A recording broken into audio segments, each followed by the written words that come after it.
Hi, my name is Jeff with Straitjacket Podcast. And I am Keta Lauren, a guest host today, and we have Zack with us here today. Hi, Zack. How are you? I'm good. How are you? We're doing great. Tell us a little bit about yourself. Yeah, so my name is Zack. I grew up in Huntington Beach, California. I live in Long Beach now. I've been sober for 3.5 years. June 12th, 2021 is my sobriety date. That's right. Mm-hmm. And, yeah, that's kind of me.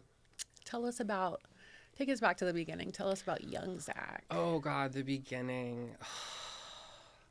All right, so when I was younger, it was an interesting upbringing, to say the least. My parents separated for a period of time when I was about 9. Oh my God, I'm so anxious. That's Hi. okay. It's perfectly fine. It was hard. It was hard being a little gay kid, honestly, is what it was. I got sent to Christian private school because I think they could tell. You know what I mean? Okay. So that was, I think, part of their way of coping with me being who I was. Was rejecting it? Yeah, for sure. I mean, I came out at a ridiculously young age. I think I was like 9. Okay. Maybe younger. I remember my baby sister, who's 16 now, was on the changing table and still in a crib when I told my mom. You know what I mean? And it was hard. She took it horribly. You know, it's not true. It's not real. This is a phase. So by the time my dad got home from work that day, I just remember like crying and falling into his arms. And he's like, it's fine. It doesn't matter, you know? And that's kind of how that's always been, is like back and forth between the two of them. So you got the love and acceptance from one and then the complete utter rejection from the other. A little bit of both. You know, my mom is super loving in her own way. And at times we were a lot closer than I was with my dad. But my mom was definitely the one who had more substance abuse problems, I would say. So that was complicated. Right. You know, she drank a lot, especially after they got back together. And that kind of just changed the whole dynamic in the house. Right. You know, before that, it was fun, and we would go on trips to the river and do all this stuff, and then the economy tanked, and our family kind of fell apart and came back together in a really broken way. And then it kind of just got harder from there, you know, where my mom started taking more prescription pills, and my dad just got more and more emotionally abusive towards her. Meanwhile, I'm just a kid, you know? Right. And I'm trying to move through all these emotions. I'm watching everything that's happening in my home, and I didn't really know what to do with all of that. So I had this best friend, and her name was Sandy, and I would go stay at their house on the weekends. And I would just kind of run from what was happening at home to over there while her mom drank. Her mom drank a lot. And I was probably like 10 years old. And I remember it was spiced cider on like somewhere around the holidays. And that was like one of the first times I really remember being allowed to drink. Not that I hadn't tried beer before, but that was like the first time like I got a big mug and I got to drink it. And I loved the way that felt. And then... How old were you at that time? Probably like 10 or 11, something like that. So young. Yeah, pretty young. And she wasn't letting me drink every weekend or anything like that. It was like special occasions, you know, strawberries and champagne on New Year's, but not a lot. But that changed pretty quickly over there to, by the time I was in 7th grade, I was getting drunk at their house every weekend. Yeah. You know, by 8th grade, we were taking my Adderall and doing arts and crafts at their house, which was honestly a great way to live at that age, you know. Things with my family had gotten worse on the other end, you know. I remember I was in like the 7th grade, and my mom had like OD'd because she had tried to kill herself, but no one took her to the hospital.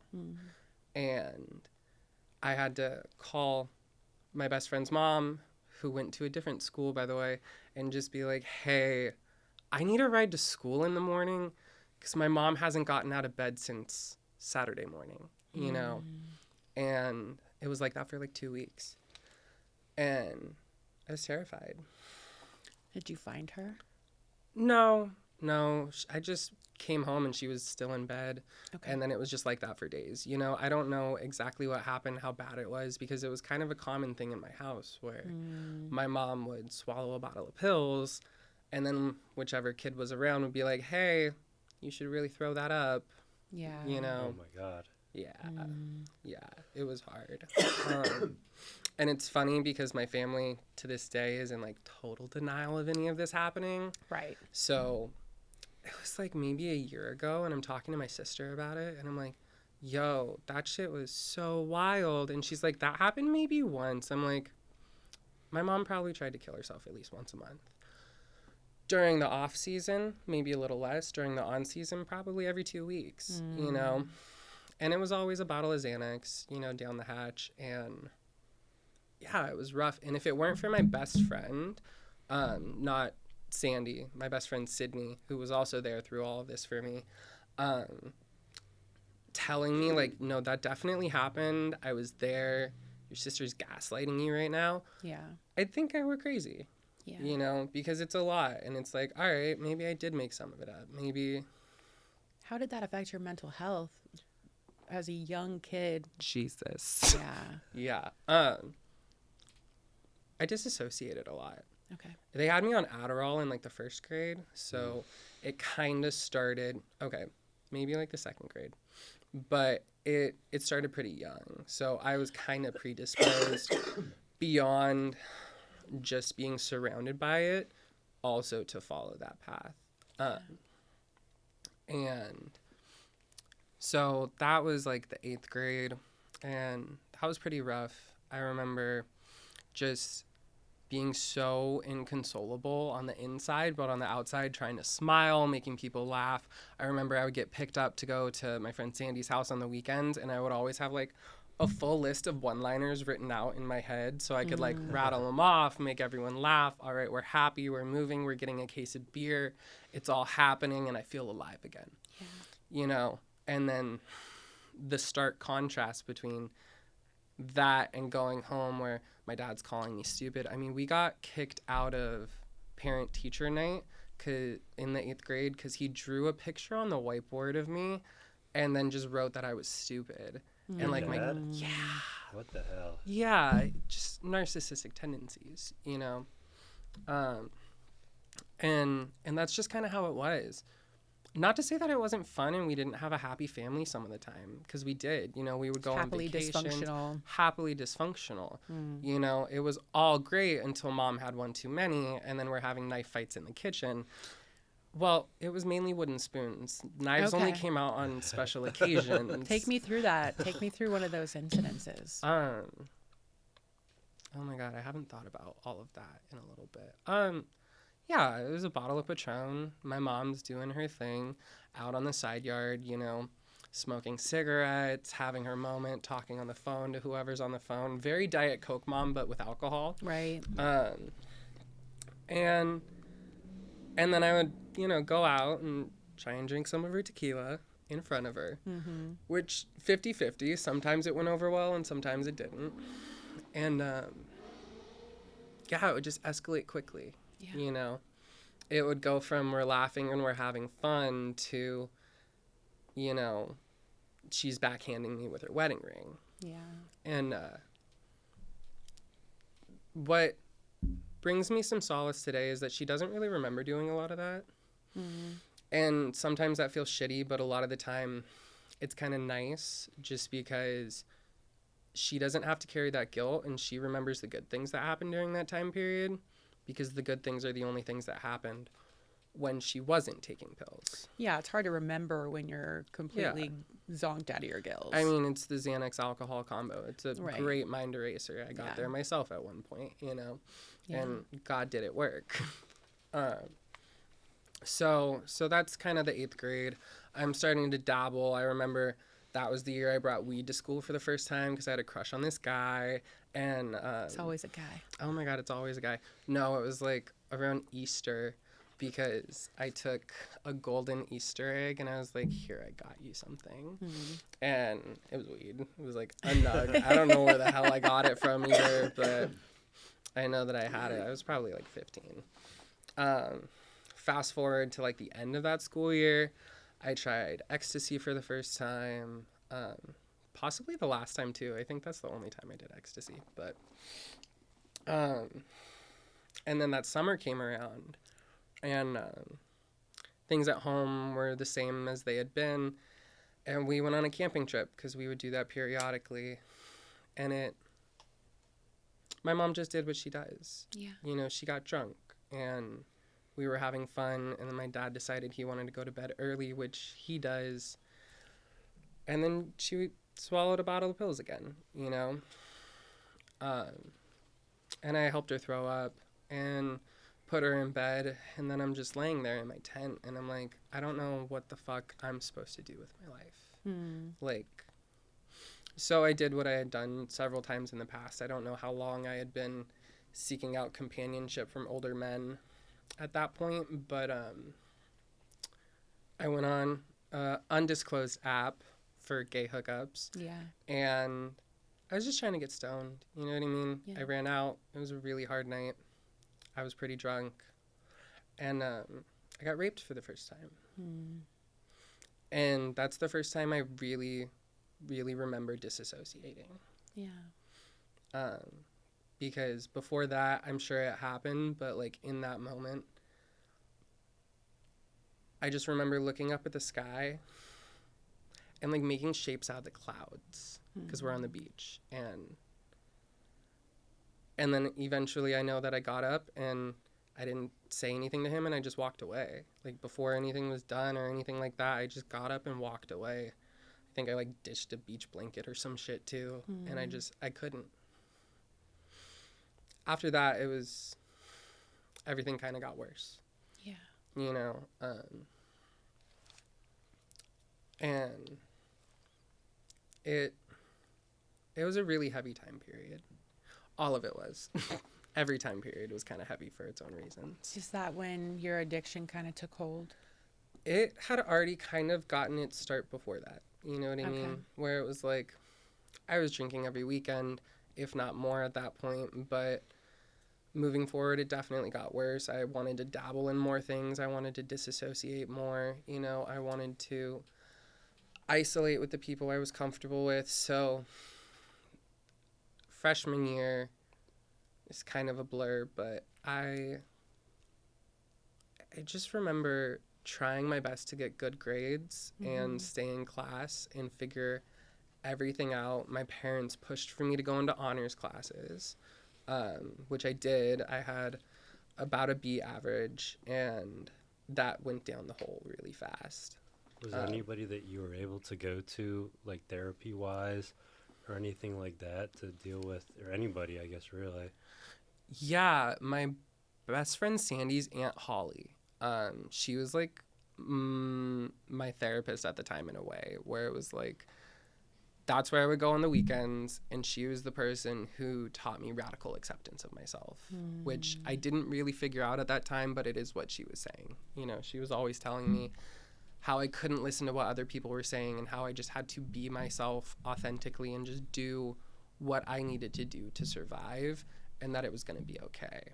And I'm super grateful for her because she taught me in a lot of ways how to love myself. And I remember this one specific conversation that didn't really ring true for me until like years later, but I was an atheist at the time, and I was like, I don't believe in anything. Like, that's makes no sense to me. Why would I believe in something if it doesn't believe in me? And she said something really simple, but she was like, that's sad. Like, that's sad that you have nothing to turn to.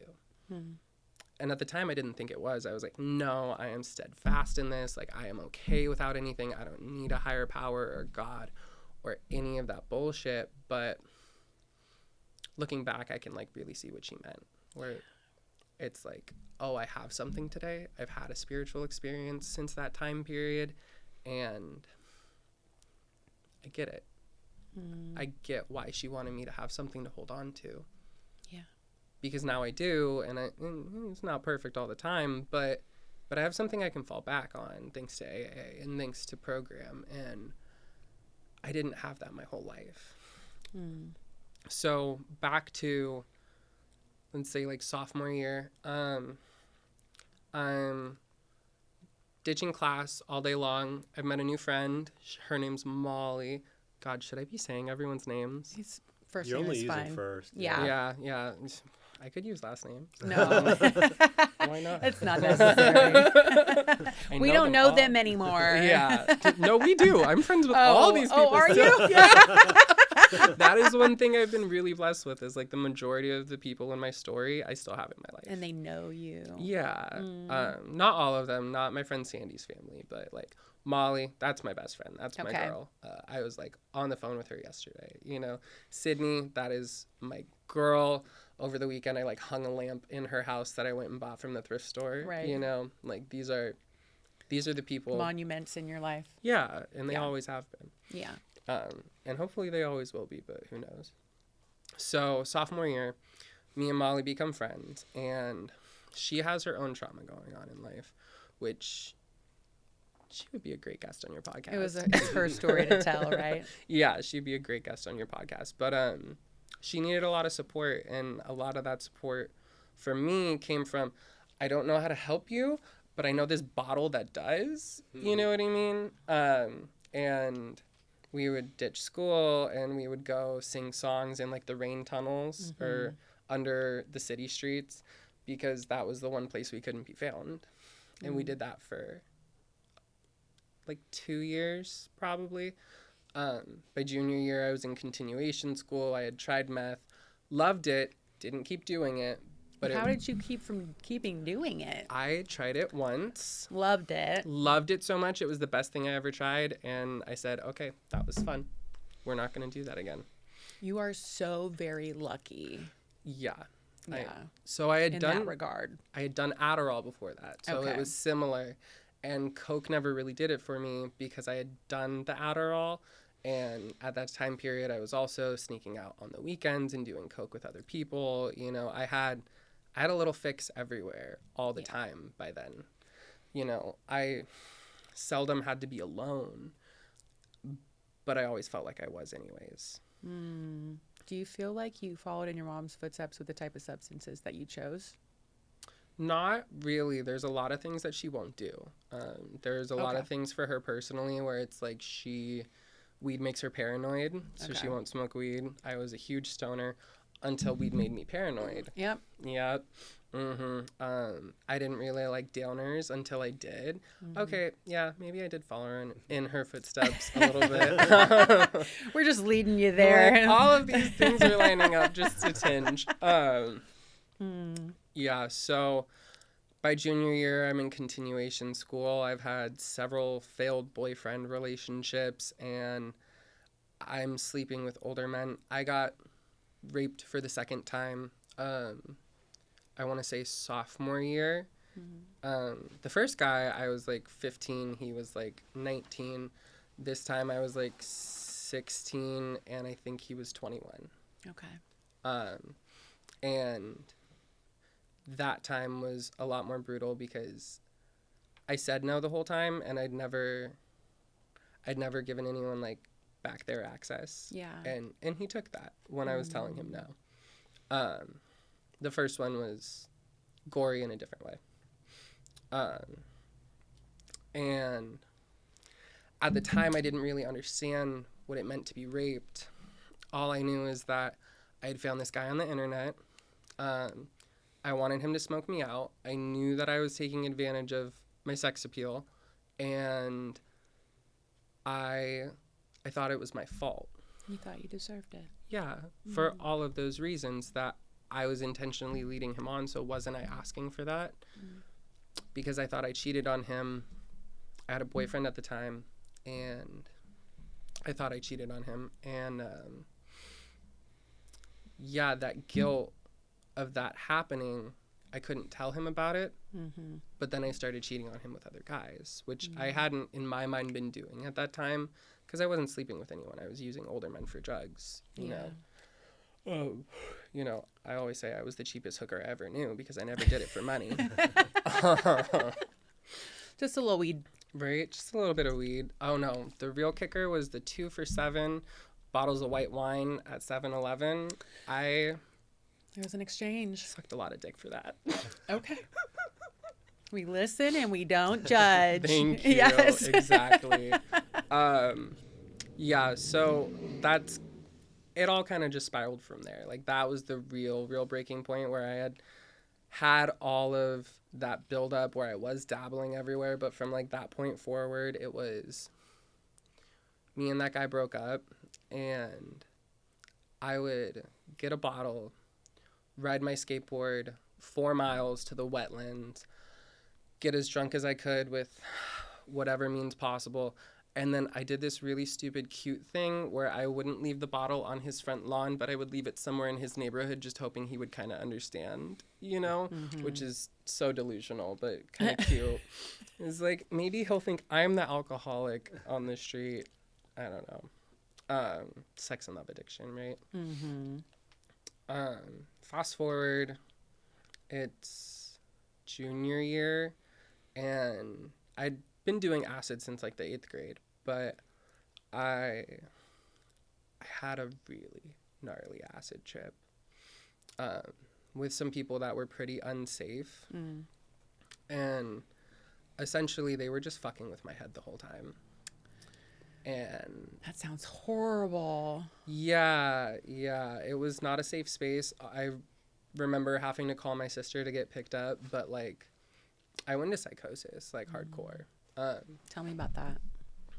Have you ever seen The Truman Show? I have seen The Truman Show. Yeah, so I kind of got a touch of that for sure. So everybody was actors in your life. Yeah, just a bit. So the cameras are fun. At least I'm consenting this time. So it was a lot of that. It was just everyone's fucking with me, or God, I don't know my lines. You know what I mean? Everyone seems to know their lines around me, and I don't know my lines. And I was scared, like, all the time. How long did that last? So it affected the way marijuana worked on my brain. Okay. And I was a hardcore stoner. So the way it didn't go away until I quit smoking weed. Okay. And I didn't quit smoking weed until 2019. Okay. So that was probably 2 years of continual just brain rot. Just a mild level of psychosis, or were you hospitalized for it? I wasn't hospitalized for anything. My parents didn't really believe in that. Okay. You know, there was, God, I don't even know when this happened, but at one point there was like a suicide attempt, which was like a very mild suicide attempt, and I don't say that to be facetious in any way. Right. I put like a bunch of Benadryl in a Sprite, and then I started sipping it, and I like fell asleep before I could finish it, you know? And I'm like, well, I'm awake now, and I don't think I wanted to die that bad. I think I was just really drunk and lonely, because the Sprite was still there, you know? Right? Yeah, so I was in like a really hardcore psychosis. I had this boyfriend who, he was a really good guy, but he was a really big enabler. And he was the first guy in my mind that I had been with who I hadn't cheated on. Okay. Which, like, looking back, that is still true, but, you know, there's reasons behind that. I didn't cheat on him until he left for college. And when he left for college, all hell kind of broke loose. And it was kind of the repeat of my cycle where whoever he is gone, and now I feel alone. I'm going to tear everything up. I'm going to ruin my life again. So I'd saved like $3,000 because I was trying to buy a car and move forward in life, and I spent it all. I spent it all on alcohol. Alcohol, weed, anything that was cheap that I could get my hands on. That would get you out of your mind. Yeah, that's when I started doing Xanax. Xanax was never my preferred drug of choice, but my best friend, well, she was I could call her my best friend. At that time period, she was my best friend. She's awesome. She's not program sober today, but she got out of the life and she's doing great. She lives in Florida. And she's pregnant, which is really cool to see that she moved forward with herself. But she was selling Xanax at the time.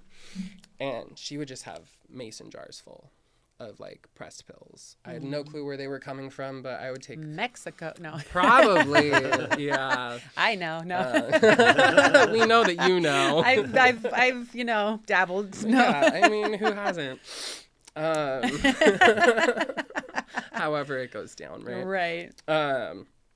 So yeah, and it was fun. We would like mix them up, drink Xantas, which the Xanax and the Fanta. It was Xanta. Yeah. That's the first time I've heard that. Well, I think she coined it. So she might have coined it. We'll credit Xantas, her. ladies and gentlemen. Get one today. Xanax and Fanta. Uh-huh. We don't need to be giving these kids ideas. They have enough of their They own, have honey. They don't need our help. Right. Yeah, and it just got bad. It just got worse and kept getting worse, and progressively.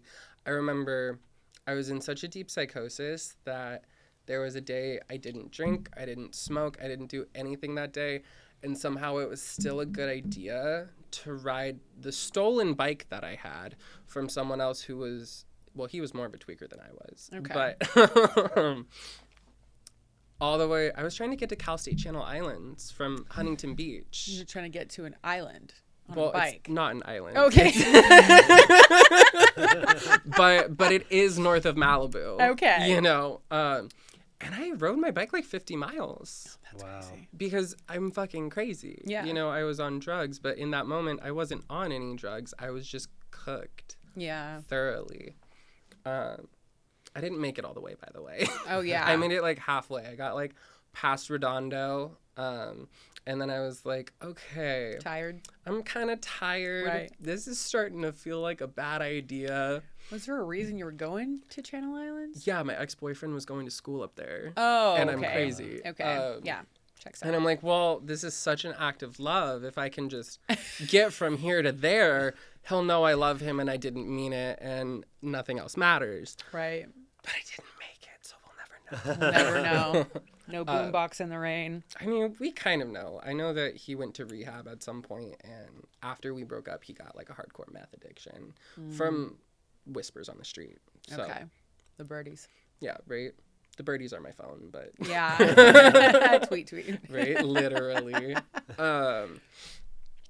So, yeah, it just kept getting worse from there. I was spiraling consistently. A lot of it, I don't really remember. It's like bits and pieces of that time period. I dropped out of high school. I was just deeply paranoid and in fear. And then one day in October of 2019, I got a phone call. Or not a phone call. I got like an Instagram DM. And for about 6 months... every day I would hang out with my best friend, Molly, and I would be like, hey, let's not smoke weed today. Right. Like, let's not do it. Let's be productive. Let's go running. I can't leave the house alone, but when you're with me, I feel safe. Let's please go be productive, because I was in so much fear. Yeah. And I would leave the house at night, by the way. Like, I would ride my skateboard, do laps around all of Huntington Beach. So part of your psychosis was not even, it was kind of agoraphobic as well. Oh, for sure. I just didn't want to be around people. Okay. It was terrifying. Everybody was the enemy. Yeah, for sure. Because I couldn't handle it. I couldn't handle anyone else's company, and I couldn't handle my own. Right.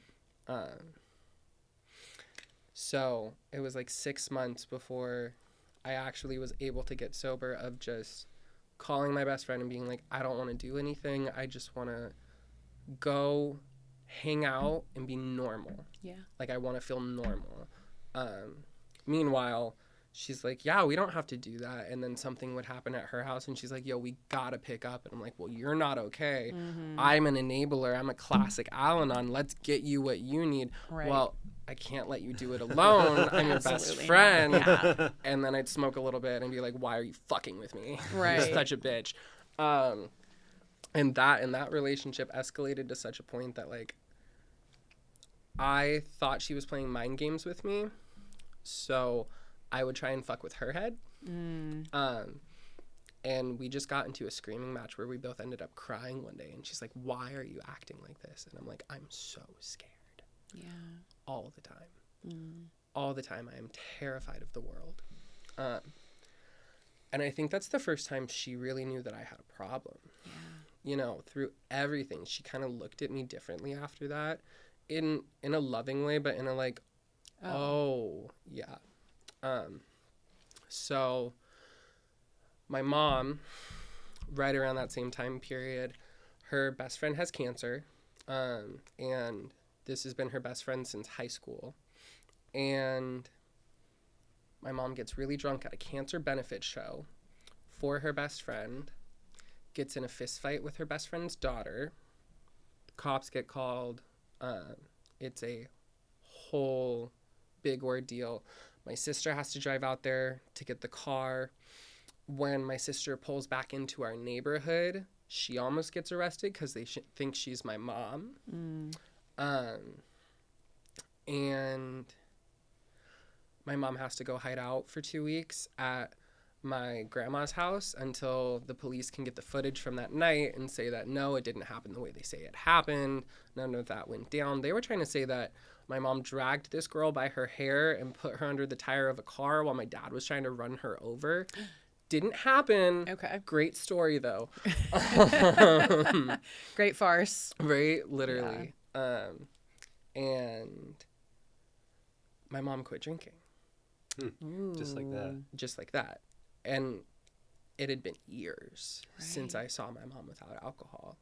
Since I saw my mom. In my mind, that was my mom without anything. The pills were take them or leave them, but like without alcohol, I'm like, whoa. And then the pressure fell onto me of like, well, are you going to get a job? Are you going to build your life? What are you going to do? I'm like, whoa. I was kind of enjoying a little bit of a free pass for a while. Yeah, I'm going crazy. I'm in psychosis. I don't want to leave my bedroom, but I really don't want to start living a life. That's terrifying. And it was about 6 months after everything cooled down from that situation. I'd been telling my best friend I don't want to smoke anymore, and I like got my first job as a Christmas decorator, and then I got a text or a DM from this guy that I used to like drink with, whatever, and he's like, hey, I have a problem and I think I need help, and I don't know what to do. So I call up my neighbor Darlene and I'm like, hey girl, this guy over here, he is in such bad shape. He's doing awful. He is doing everything. Uppers, downers, candy corns. He's got it all. You know what I mean? And we go to pick him up from somewhere in Yorba and take him back to Huntington Beach, shower him off in the beach bathroom showers because we both knew from looking at him that neither of our families would let him in the house. Right. And we took him to a meeting. And I'd never been to a meeting. I'm like, hey, dude, I heard of this place called AA. It's for people like you. You know? Yeah. And I stood in the back of that meeting, and I'm so anal and fucking out of my gourd that when Darlene starts clapping, I'm like, what are you doing? Stop. You're going to get us in trouble. If you haven't been to AA, we clap a lot. An obscene amount. It's kind of our thing. Yeah. So don't stop your friends. And I'm just like listening to this guy share. For the first time, I knew that I could stop. I knew that there was another way than what I had been doing my whole life to live. So of course I left that meeting and I got drunk. But that was my last drink. And that was 2019, and that was in October. And then my best friend calls me the next day, Molly. Molly calls me, and she goes, hey, I just went to an AA meeting. I think we should really start doing this. I'm like, what in the fuck is happening right now? I'm like, yeah, girl, I just went to one too. Let's do it. You know, let's. So we started going to the Tuesday night meeting. And that's where we sat for, I think she stayed sober for like 6 months. But I haven't had to drink since. And there are details to her story and all of that I would love to tell, but That's she's her not story. sitting here right now. Yeah, that's her story. And so, yeah, fast forward, I get a year under my belt, or maybe 18 months. I have an awesome sponsor at that point. Her name was Beth. I loved working with her, and I think we were in COVID on Zoom, and I went over to my friend Sydney's house, and I'm doing my Zoom meeting in her bedroom, and I'm like, oh, there's a gallon bag full of chocolate chip cookies. They were edibles. No. They were. I've done it. The reason I count that as a relapse for me is because I had the foresight to sniff the bag. I'm like, she is a hardcore stoner. I taught this girl how to smoke weed. Okay. I'm like, I sniff the bag and I'm like, doesn't smell like anything. I think I'm good. She wasn't texting me back. I yell at her mom. I'm like, Trisha, are these normal cookies? She's like, you should be fine. I'm like, perfect. We're in. Munching on my little cookie. And I get like halfway through it and I'm like, no. and I'm like, oh, fuck. And I start laughing my ass off. And it was the first time in years that I had a weed high that didn't make me like vastly paranoid. Okay. Which is kind of crazy because it didn't make me want to do it again. I was like, all right, this happened. It is what it is. I was definitely stoned. I'm like, let's watch Fantasia. My sponsor at the time, she was like, turn your camera off. You were smiling way too much. You were laughing your ass off. Like, stop it. And that was a relapse for me, you know? I didn't have the foresight to stop myself and to wait another 15 minutes before my best friend got home. Right. And after that,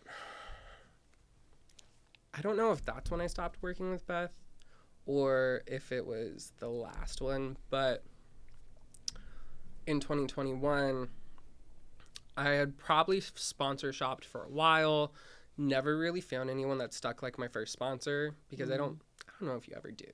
If you have a good first sponsor, that's it. You know what I mean? And she was a good sponsor. I didn't know. She had like maybe a year and a half, maybe 2 years at that time. But in my mind, I'm like, whoa, you have all the answers. Right. But we stopped working together. I worked with her boyfriend for a while. And through all of this, I'm just like kind of coasting, not doing a lot of step work, really getting programmed through osmosis, you know, which is not great, but it happens. I got through a 4th step, did a 5th step, you know, and then that happened and I was, all right, I got to find a new sponsor. She doesn't feel like she can help me. So I looked for a while and I really didn't find anyone for a couple years. Or like at least a year of like just jumping around. In 2021, I don't think I was working with any specific sponsor. I had a really rough situation with a friend who was high on meth where she was just berating me over a situation, yelling at me, telling over the phone, telling me like, I'm going to have my ex roll up on your house. Like, you're in for it. Like, are you trying to, because I had taken her son for ice cream and she's like, you stole his phone. I'm like, girl, I got a job. Right. I got a life. Like, no, I don't need his phone. Joe's Italian Ice might have his phone, but not me. And I went over to my best friend's house again, Sydney, and her friends with benefits was there. And, like, we had kind of a system where I'm like, you can smoke if you want to. You just got to blow it out the window. Right. But I was, like, fuming pissed, and I wasn't, like, in any mind state to protect my sobriety. And I sat in the hot box for, like, an hour. I didn't smoke anything, but I got stoned. Yeah. You know? And to me, that counted. Yeah. And, you know, to me, I'm like, all right, I'm feeling it. It's happening. That's a relapse. When was that? 2021. And that was your sobriety date? Yeah. That was like June 11th, 2021. If you had to, if somebody who was struggling with addiction was sitting right in front of you today, what would you say to them to offer them some hope? Oh my gosh. It's going to be okay either way. You know, no matter what road you choose to go down, whether you want to do this on your own or find community, you can be okay. You just have to want it. Yeah. And then do something about it. You got to want it and do it. Yeah, it's both. It's not just one, you know. I can want sobriety all day long, but when I don't go to any meetings, I'm still going to yell at people. Yeah. I'm still going to get pissed off on the freeway. But it doesn't have to be meetings for everyone. You know, you can learn to meditate, learn to take care of yourself. You can find Jesus. Whatever you need, if it works for you, it works for you. You know, I'm working with several guys right now on a job, and they've both been to AA. They both don't drink anymore, but they both smoke weed. Good for you. If that's what works for you, good for you. That would kill me. Right. But that's just me. And that's important, knowing, you know, what your line is. You know. You know, the only time I ever knew what my line was before was when I was bending over to snort it. You know, these days I know how far I can push it, where it's like I can sit with all my friends in the music studio. I can't play guitar, but like fucking around on that thing until 1 a.m. while they're doing coke in the bathroom. I'm hitting my vape, and I can still have a good time and stay sober with my sober homie right next to me and feel safe because I have my program. But when I don't have my program and when I'm not carrying my higher power with me everywhere I go, which is a conscious choice, I can slip like that, you know? And it's just one of those things where it's like you have to know yourself. Do you have any other 12-step experience besides AA? Yeah, so because of all of the guys I've been with, the number is really high, you guys.